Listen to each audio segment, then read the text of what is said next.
مغرب کے اندر جمہوریت آ گئی اور مسلمان ایک جمہوری کلچر اس سے بادشاہت کی طرف چلے گئے۔ نبی صلی اللہ علیہ وسلم نے جو مدینہ کی ریاست بنائی اس کے بعد مسلمان اوپر جاتے رہے۔ دنیا کی سب سے بڑی سپر پاور مسلمان تھے تقریباً 1000 سال تک، لیکن وہ پھر نیچے گئے اور مغرب آگے نکل گئی۔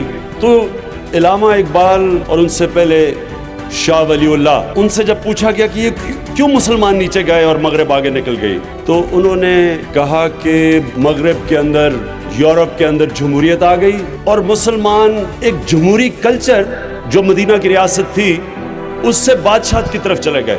یاد رکھیں، بادشاہت میں میرٹ نہیں ہوتی۔ جب اورنگزیب اس دنیا سے گیا تو ہندوستان کا جو مغل انڈیا کا جو جی ڈی پی تھا وہ 24% تھا دنیا کا جی ڈی پی، یعنی کوارٹر دنیا کی جو ساری سب سے زیادہ جدر دولت تھی وہ ہندوستان میں تھی۔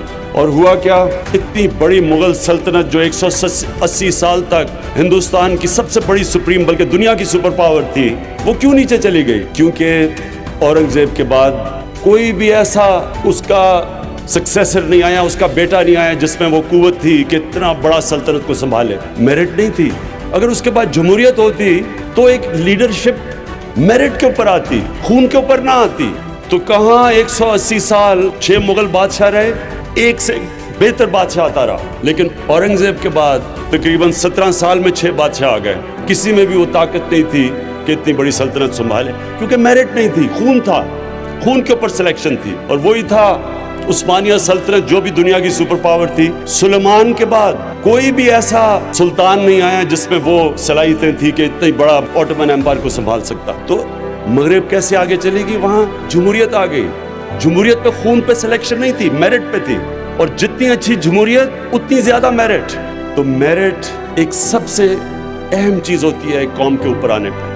جب قائد اعظم اپنی جو انہوں نے تقریر کی، جب پاکستان جب بنا اور انہوں نے کانسٹیٹیوئنٹ اسمبلی کو تقریر کی، تو انہوں نے کہا 2 چیزیں یاد رکھنا، سفارشی جابری جو انہوں نے کہا، اس کلچر کو میرٹ کو لے کے آنا، اور دوسری چیز انہوں نے کہا کہ کرپشن سے بچنا۔